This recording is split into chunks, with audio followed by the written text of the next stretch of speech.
Easy tips part 5. मित्रांनो, आपल्या laptop किंवा डेस्कटॉपमध्ये असलेल्या हार्ड डिस्क किंवा SSD मध्ये आपल्याला पाहिजे तसे व हवे तितके पण मर्यादित पार्टिशन्स आपण तयार करू शकतो. कसं? चला सांगतो. सर्वप्रथम आपल्याला रन बॉक्स ओपन करून त्यामध्ये disk mgmt.msc ही कमांड टाईप करून ओके वर क्लिक करायचं आहे. त्यानंतर डिस्क मॅनेजमेंटची विंडो ओपन होईल. तसेच तिथे तुम्ही एक्झिस्टिंग ड्राईव्ह्ज बघू शकता.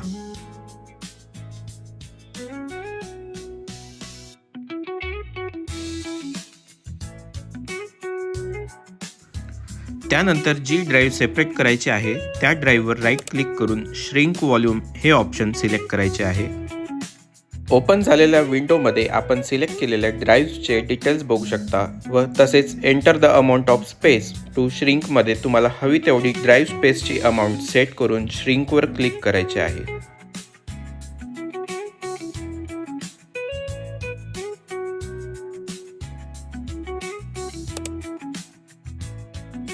त्यानंतर तुम्हाला एक नवीन ड्राईव्ह तयार झालेली दिसेल. परत नवीन ड्राईव्हवर राईट क्लिक करून न्यू सिंपल व्हॉल्यूम हे ऑप्शन सिलेक्ट करायचे आहे. त्यानंतर ओपन झालेल्या विंडोवर नेक्स्टवर क्लिक करायचे आहे. त्यानंतर परत नेक्स्टवर क्लिक करून नेक्स्ट विंडोमध्ये नवीन क्रिएट केलेल्या ड्राईव्हला तुमच्या चॉईसने ड्राईव्ह लेटर सिलेक्ट करून परत नेक्स्टवर क्लिक करायचे आहे.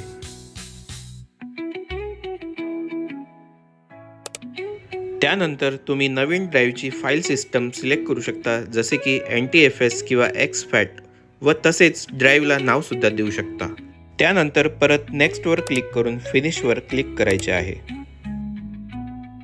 अशा प्रकारे मित्रांनो तुम्ही बघू शकता आपण एक नवीन ड्राईव्ह तयार केलेली आहे.